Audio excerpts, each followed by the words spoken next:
एक indoor PCB जो दिख रहा है यहाँ पे, इसमें पावर सप्लाई नहीं बन पा रही आउटपुट में। और हमने चेक किया तो पता चला कि इसका जो एसटीआर सेक्शन का जो मॉसफेट आप देख रहे हैं ये भी शॉर्ट है और इसकी आईसी भी जो थी वो भी शॉर्ट थी। अभी हम आपको दिखा रहे हैं कि इसका मॉसफेट शॉर्ट है। तो ये आपका जो ड्रेन और सोर्स है ये देखिए आपस में बीप कर रहा है, जिसके चलते हमने इसको डिस्कनेक्ट भी कर दिया है। तो ये मॉसफेट जो है पूरी तरह से शॉर्ट हो चुका था।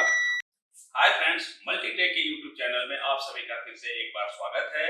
मैं एसी पीसीबी ट्रेनर विवेक आज फिर से अपने एसी पीसीबी के लैब में हूं और आज का जो वीडियो का टॉपिक है वो है हमारा एसएमपीएस सर्किट रिपेयर के बारे में। क्योंकि इंडोर आउटडोर के जो सर्किट पीसीबी होते हैं उसमें पावर एसएमपीएस सर्किट जो है आजकल सबसे ज्यादा यूज हो रहा है पावर सप्लाई में।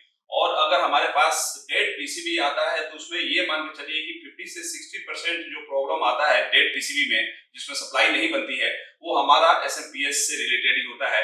और एसएमपीएस सर्किट में जो एसटीआर आईसी लगी रहती है कभी कभी वो जल्दी उस कॉन्फ़िगरेशन की नहीं मिल पाती है। तो आज हम बताएंगे कि अगर हमारे पास एसएमपीएस पावर सप्लाई को रिपेयर करना है और उसका जो एसटीआर आईसी है जो स्विचिंग के लिए यूज की जाती है अगर वो नहीं मिल पा रहा है तो उसके जगह पे हम मॉड्यूलर का यूज कैसे करते हैं। क्योंकि एक 5 पिन का मॉड्यूलर मार्केट में बहुत ज्यादा यूज होता है जो एलईडी टीवी के लिए और भी सारे एसएमपीएस सर्किट के लिए होता है। तो आज उसका यूज हम एसी पीसीबी के इंडोर पीसीबी के एसएमपीएस रिपेयर करके दिखाएंगे। उस मॉड्यूल का यूज कैसे करना होता है और उस मॉड्यूल का यूज करके हमने लोड देकर भी देखा है वो मॉड्यूलर सक्सेस हो जाता है। तो आज हम 5 पिन के मॉड्यूलर के बारे में बताएंगे जिसकी सहायता से हम एसएमपीएस सर्किट को रिपेयर कर सकते हैं। और ये मॉड्यूलर जो है मार्केट में बिल्कुल सस्ता मिलता है, मतलब ये मान के चलिए कि 50 रुपए में आप एसएमपीएस सर्किट को रिपेयर कर सकते हैं और आपकी जो पीसीबी डेड कंडीशन में रहेगी वो चालू हो सकती है। मतलब कि 50 रुपए से ये मान के चलिए कि हम पावर सप्लाई का एसएमपीएस सर्किट जो है रिपेयर कर सकते हैं। तो उस मॉड्यूलर के बारे में मैं आपका पूरा डिटेल बताऊंगा और उस मॉड्यूलर का जो 5 पिन होता है, 5 कनेक्शन होते हैं, 5 वायर होते हैं, किसका कनेक्शन कहाँ करना होता है और क्या क्या सावधानी बरतनी पड़ती है कनेक्शन करते समय, वो सारा जो टॉपिक है इस वीडियो में बताने वाला हूं। क्योंकि हमारे पास एक पीसीबी स्क्रैप में से निकला था जिसका एसटीआर सेक्शन जो है डैमेज हो चुका था, एसटीआर आईसी वो भी जल गई है और जो मॉसफेट है वो भी खराब हो चुका है, वो भी शॉर्ट हो चुका है। तो अब हम उस मॉसफेट और एसटीआर आईसी को निकाल के और उसके जगह पे मॉड्यूलर यूज करके दिखाएंगे कि बोर्ड को हम कैसे चालू करेंगे।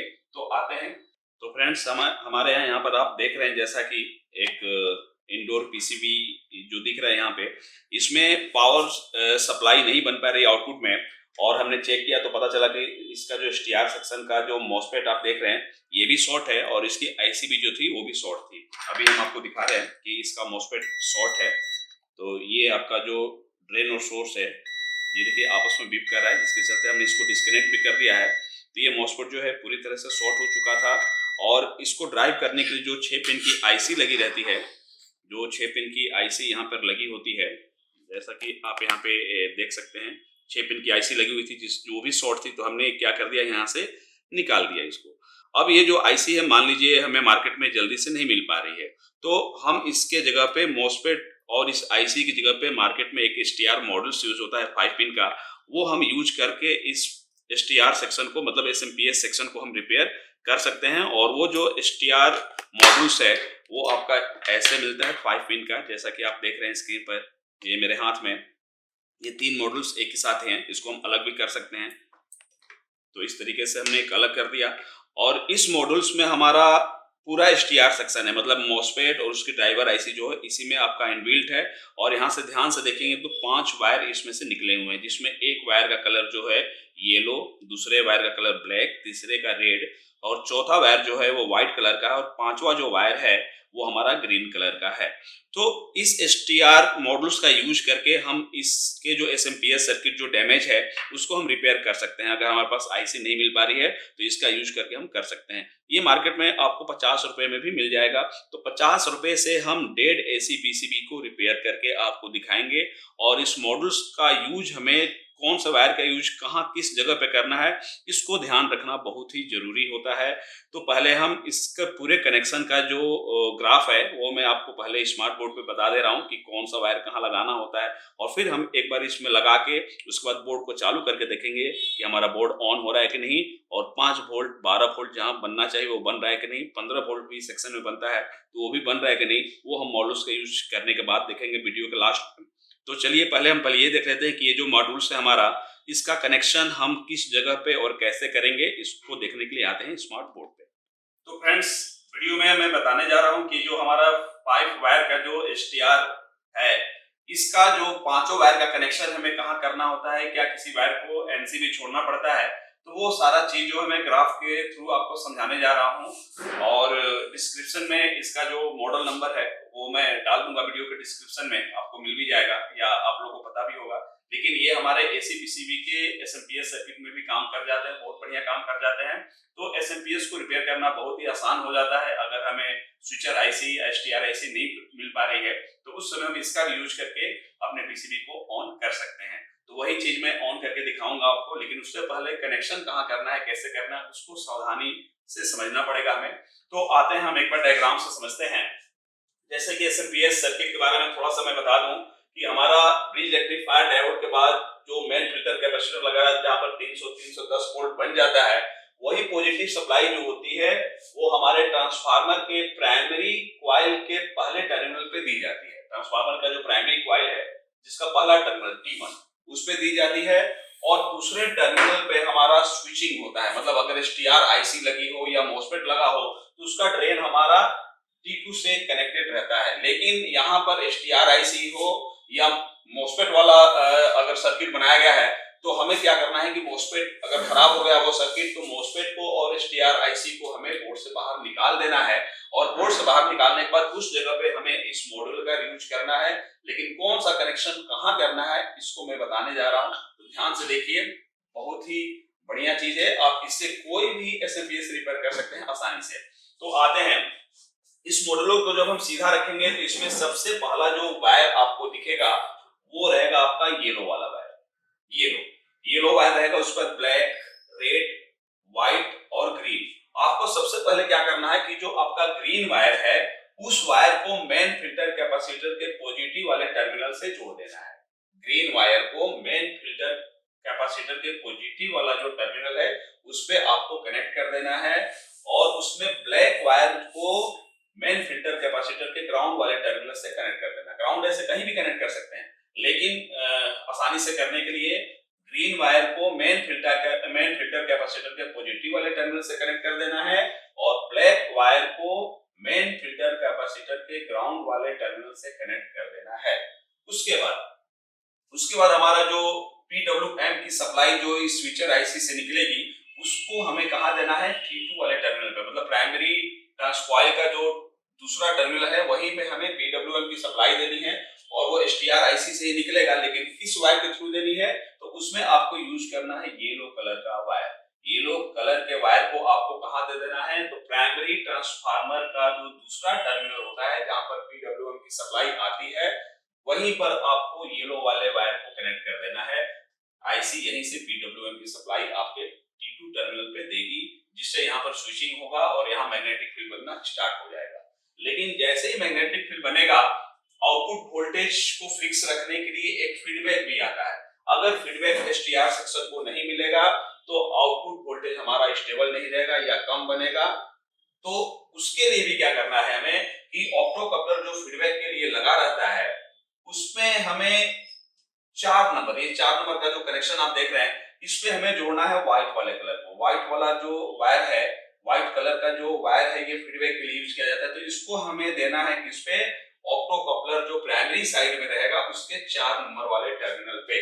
लेकिन यहाँ पर एक ध्यान देने वाली चीज बहुत ही जरूरी होती है कि आपको 4 नंबर वाले टर्मिनल पे तभी ये व्हाइट कलर देना है, व्हाइट कलर वाला वायर जोड़ना है जब इस ऑप्टो कपलर का 3 नंबर जो पिन है वो ग्राउंड हो। 3 नंबर पिन क्या हो, ग्राउंड हो, क्योंकि कभी कभी STR IC लगी रहती है तो इसका 4 और 3 दोनों IC से जुड़ा रहता है। उस समय क्या करना पड़ेगा, अगर आप प्रेसिंग करेंगे देखेंगे कि उस पीसीबी में 3 और 4 दोनों आईसी में जा रही है फीडबैक के रूप में, तो उस समय आपको ऑप्टो कपलर का 3 और 4 जो पॉइंट है, टर्मिनल है, उसको बोर्ड से डिस्कनेक्ट कर लेना है और 3 नंबर वाले को ग्राउंड से टच कर देना है, जंपर देकर ग्राउंड से ग्राउंड कर देना है और व्हाइट वाले कलर को कहां देना है, 4 नंबर पे। यहाँ पर सब आने देना है, नहीं तो किसी में क्या होता है कि दोनों जब एसटीआर आईसी में दोनों जुड़ा रहता है, उस समय हम अगर 4 नंबर पर जोड़ देंगे तो फिर फीडबैक नहीं मिल पाता है और जो आउटपुट में वोल्टेज मिलना चाहिए वो प्रॉपर वोल्टेज नहीं मिलता है। तो यहाँ पर ध्यान देने वाली चीज है, फीडबैक के लिए व्हाइट कलर यूज करना है, लेकिन कैसे करना है, तो जो ऑप्टो कपलर आईसी लगी रहती है उसका 3 नंबर वाला पिन ग्राउंड होना चाहिए। अगर 3 नंबर वाला पिन ग्राउंड नहीं है तो इसको डिस्कनेक्ट करके हम 3 नंबर वाले को ग्राउंड कर देंगे जंपर लगा के और 4 नंबर पे व्हाइट वाले कलर को हम जोड़ देंगे। इससे हमारा जो फीडबैक है आउटपुट में प्रॉपर कितना बन रहा है, कितना से स्विचिंग करेंगे कि उतना बना रहे, वो फीडबैक हमारा किसको मिलने लगेगा, एसटीआर मॉड्यूल्स को मिलने लगेगा। अब बात आ गई रेड कलर की, तो हमारे एसी पीसीबी के इंडोर में या आउटडोर में जो एसएमपीएस पावर सप्लाई है वहां पर अगर ये मॉड्यूल्स यूज करना चाहते हैं तो रेड वाले का कोई कनेक्शन हमें नहीं करना है। ये वीसीसी पिन होती है लेकिन इसको वीसीसी यहीं से मिल जाता है, यहाँ पर हमें इसका कोई कनेक्शन करने की जरूरत नहीं होती है। इतना से हमारा जो एसटीआर सेक्शन है वो स्विचिंग करना स्टार्ट कर देता है, पीडब्ल्यूएम की सप्लाई यहाँ मिलने लगती है जिससे मैग्नेटिक फील्ड यहाँ बनता है और दूसरे साइड आपका 12 वोल्ट बनना स्टार्ट हो जाएगा। हाँ, अगर ये ऑक्सिलरी है मान लीजिए 15 वोल्ट की, तो उस समय यहाँ पर भी आपको 15 वोल्ट मिलना स्टार्ट हो जाएगा। तो इसका कनेक्शन एक बार फिर से देख लीजिए, जो येलो वायर है उसको हमें देना है प्राइमरी ट्रांसफार्मर का जो दूसरा टर्मिनल होता है वहां पे, ब्लैक वाले वायर को दे देना है मेन फिल्टर कैपेसिटर के ग्राउंड से और ग्रीन वाले वायर को मेन फिल्टर कैपेसिटर के पॉजिटिव से दे देना है और जो व्हाइट कलर का वायर है उसको फीडबैक वाले ऑप्टो कपलर के 4 नंबर वाले पिन से कनेक्ट कर देना है। लेकिन यहाँ पर ध्यान देने वाली चीज ये है कि 3 नंबर वाला हमारा ग्राउंड होना चाहिए। तो आते हैं, बिल्कुल आप समझ गए होंगे। अब इसी चीज को हम उस पीसीबी में कनेक्ट करके देखेंगे कि हमारा सप्लाई ऑन हुआ कि नहीं, आउटपुट में वोल्टेज मिल रहा है कि नहीं मिल रहा है। तो आते हैं दोस्त। तो फ्रेंड्स, इसमें जैसा कि आप देख रहे हैं ये मॉसफेट जो है शॉर्ट है और यहाँ पर मेन फिल्टर कैपेसिटर जो लगा हुआ है जहाँ पर 310 वोल्ट बनता है और यहाँ से हमने जो मॉसफेट लगा हुआ था उसका गेट ड्राइवर आईसी जो है 6 पिन की उसको हमने निकाल दिया है। अब हम इसी पीसीबी में इस मॉड्यूलर का यूज करके देखेंगे कि ये पीसीबी ऑन हो रही है कि नहीं और सारे सप्लाई जो है प्रॉपर बन रहे हैं कि नहीं बोल रहे हैं। तो कनेक्शन कैसे करना है अब हम आके देखते हैं कनेक्शन को। तो यहाँ पर ये जो वायर देख रहे हैं, मैंने जैसा कि आपको स्क्रीन पर भी बताया था, इसमें हमें क्या करना है कि ये जो मेन फिल्टर कैपेसिटर है इसके पॉजिटिव पे हमें ग्रीन वाले को लगा देना है और नेगेटिव पे हमें ब्लैक वाले को लगा देना है। तो चलिए हम जोड़ के दिखाते हैं एक बार कनेक्शन करके कैसे करना होगा। तो फ्रेंड्स, आप देख रहे हैं यहाँ पर मेन फिल्टर की जो कैपेसिटर है उसका ये पॉजिटिव टर्मिनल है और ये नेगेटिव है। हमें पॉजिटिव पे ये ग्रीन वाला जो वायर है इसको हमें कनेक्ट कर देना है, पॉजिटिव पे इस ग्रीन वाले वायर को कनेक्ट कर देना है। तो हमने पॉजिटिव पे ग्रीन वाला लगा दिया और इसके नेगेटिव टर्मिनल पे हमें ब्लैक वाले वायर को लगाना है। कनेक्शन करते समय कलर का ध्यान रखना जरूरी है और हमने यहाँ पर जो है ब्लैक वाले कलर को इसके नेगेटिव टर्मिनल से जोड़ दिया। अब उसके बाद हम ध्यान देंगे कि हमारा ट्रांसफार्मर कहाँ है, क्योंकि पीडब्ल्यूएम की सप्लाई जो निकलेगी इस एसटीआर मॉड्यूल से वो येलो वाले कलर से निकलेगी। तो येलो वाले कलर को हमें ट्रांसफार्मर के दूसरे टर्मिनल पे देना है। तो जैसा कि आप यहाँ पे ध्यान दीजिए, ये जो 1 2 3 4 जो लेग आपको दिख रहे हैं इसमें ये पहला जो है ट्रांसफार्मर का पहला टर्मिनल है और दूसरा जो है ये ट्रांसफार्मर का T2 है। तो हमें पहले पे नहीं देना है, हमें किस पे देना है, दूसरे टर्मिनल पे देना है, जैसा हमने ग्राफ पे दिखाया था। क्योंकि देखिए इसी पर ड्रेन था, जो मॉसफेट लगा हुआ था उसका ड्रेन था, हमने निकाल दिया है। तो हमें जहाँ ड्रेन लगा हुआ था उसी पे ये पीला वाला वायर जो है कनेक्ट कर देना है। तो चलिए यहाँ पर एक जो डायोड लगा हुआ है प्रोटेक्शन के लिए, इसके एनोड पे दे दे रहे हैं क्योंकि ये भी उसके T2 टर्मिनल से जुड़ा हुआ है जहाँ ड्रेन कनेक्ट था। तो इस पे ही हम इसको कनेक्ट कर दे रहे हैं। तो ये यहाँ पर कनेक्ट हो गया। उसके बाद हमें ये जो रेड वाला रेड वाले का तो कनेक्शन करना नहीं है, ये जो वाइट कलर का वायर देख रहे हैं ये हमें इस एसटीआर जो आईसी थी उस पे जो ऑप्टो कपलर कनेक्टेड था उसके 4 नंबर वाले पिन पे देना है। लेकिन 4 नंबर वाले पिन पे देने से पहले हमें ये देखना होगा कि उसका 3 नंबर जो है वो ग्राउंड है कि नहीं, ये ध्यान दे देना है। तो चलिए एक बार हम आपको चेक करके दिखा दे रहे हैं कि 3 नंबर जो है ग्राउंड है कि नहीं है। तो जैसा कि आप यहाँ पर देख रहे हैं जो ऑप्टो कपलर लगा हुआ है जिसका 1 और 2 जो है सेकेंडरी में है और ये जो है प्राइमरी की तरफ है। तो इसमें जैसे आपका एनोड कैथोड भी दिख रहा है यहाँ पे, तो एनोड जो होता है एक होता है, 1 2 3 4। तो इसका जो 3 नंबर टर्मिनल है हमें देखना है कि ग्राउंड से जुड़ा हुआ है कि नहीं। तो ग्राउंड हम यहीं से लेके देखते हैं। जी हाँ, ये 3 नंबर जो है ग्राउंड से जुड़ा हुआ है। मतलब कि हमें फीडबैक वाला जो कनेक्शन करना है ये 4 नंबर वाले टर्मिनल पे करना है। तो वाइट वाला जो वायर है हमें 4 नंबर पे लगाना है, क्योंकि इसका 3 नंबर ग्राउंड है। तो हमें इस वाइट वाले को 4 नंबर पे जाके कनेक्ट कर देना है, 4 नंबर वाले पिन पे, इस पे।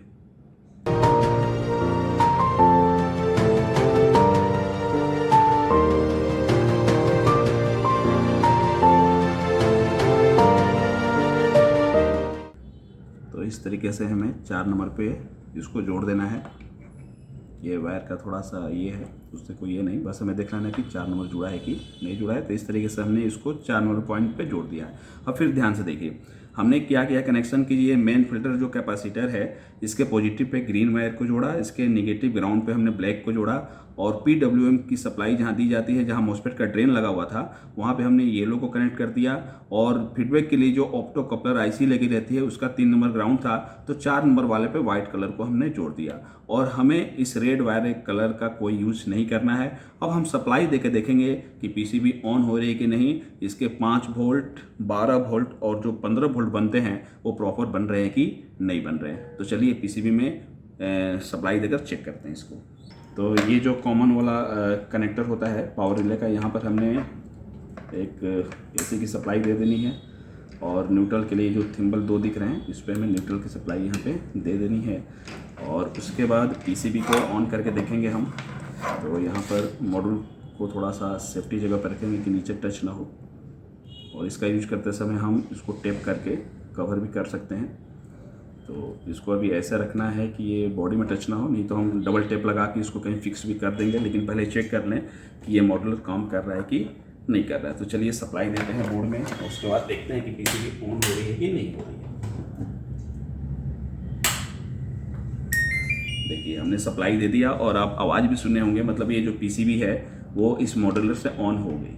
अब हमें सप्लाई चेक करना है इसका कि हर जगह जो 5 वोल्ट 12 वोल्ट बनता है वो प्रॉपर बन रहा है कि नहीं बन रहा है। तो उस समय जब STR सेक्शन इसका ख़राब था तो आउटपुट तो बन नहीं रहा था। अब हम आउटपुट में चेक करेंगे कि इसका सारा चीज़ प्रॉपर बन रहा है कि नहीं बन रहा है। तो इसमें एक प्राइमरी में यहाँ पर BLDC मोटर के लिए ये जो 5 पिन देख रहे हैं इस पर सप्लाई चेक कर लेते हैं, क्योंकि ऑक्सिलरी का 15 वोल्ट जो है इस पर बनता है। तो इधर का ग्राउंड लेने के लिए हम पहले यहाँ DC पे सेट करेंगे मल्टीमीटर को, और DC रेंज पे सेट करने के बाद पहले हम DC सप्लाई चेक करेंगे। तो यहाँ से हम ग्राउंड ले लेते हैं और इस पिन पे चेक करेंगे, हमें 300 मिलना चाहिए लगभग। तो जैसा कि देख रहे हैं 314 वोल्ट आपको स्क्रीन पर मिल रहा है वहाँ डिस्प्ले पे। और उसके बाद ये वाली पिन जो होती है ग्राउंड होती है, और इस पिन पे 15 वोल्ट बनना चाहिए। ये आपका VCC का पिन होता है। तो देखिए यहाँ पर 15 वोल्ट भी प्रॉपर बन रहा है, मतलब कि प्राइमरी साइड में जो ऑक्सिलरी कॉइल का 15 वोल्ट बनना चाहिए वो प्रॉपर 15 वोल्ट इस STR से बन रहा है। अब आ जाते हैं सेकेंडरी में। सेकेंडरी में हमारा 5 वोल्ट और 12 वोल्ट बनता है। तो उसको हम देखते हैं कि 5 वोल्ट 12 वोल्ट बन रहा है कि नहीं बन रहा है। उसके लिए हमारा यहाँ पर ये जो 2 डायोड आप देख रहे हैं ये आपका ट्रांसफार्मर का सेकेंडरी है। तो इसी में एक 12 का होगा और एक 5 का होगा।